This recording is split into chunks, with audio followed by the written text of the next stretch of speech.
Deux ministres chez le médiateur du Faso, celui de la promotion de la famille et celui de l'énergie.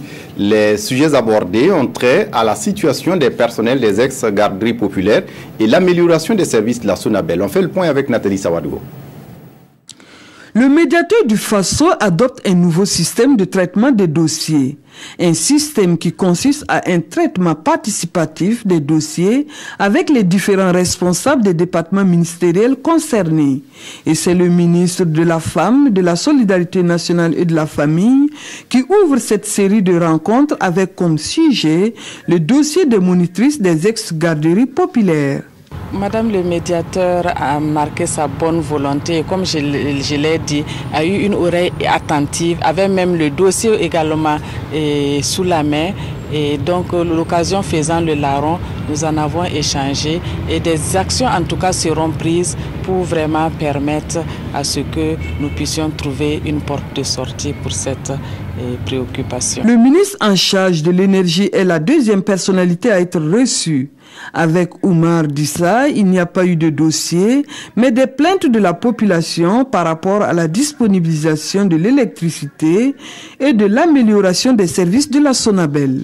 Au niveau du ministère de l'Énergie, nous avons une politique assez, je dirais, claire et fine par axe, que ce soit le renforcement de la production conventionnelle, le mix énergétique ou la promotion de l'efficacité énergétique dont je n'ai pas parlé. Notamment, on a évoqué la question des lampes LED dont le projet a déjà commencé à s'opérationnaliser sur le terrain. Alors, vous savez donc que les axes sont suffisamment clairs et les actions qui sont menées sont en train d'être clarifiées à travers les projets qui sont en train de se dérouler. Donc j'ai donné suffisamment d'explications au médiateur du Faso. Les administrations sont les partenaires privilégiés du médiateur du Faso et ce quatrième pouvoir entend tisser des relations de travail et de collaboration qui vont permettre de porter les préoccupations des agents publics.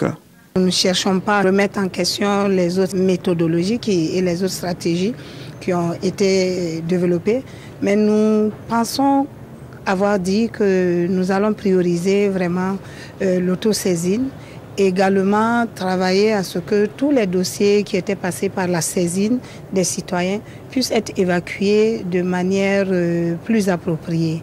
Et avec les différents ministres qui viennent, qui essaient de répondre aux préoccupations posées par les citoyens, nous arrivons à avancer rapidement. Sarah Sérémé envisage dans les jours à venir effectuer une tournée avec son équipe dans les différentes régions pour toucher du doigt, dit-elle, les réalités auxquelles les populations sont confrontées.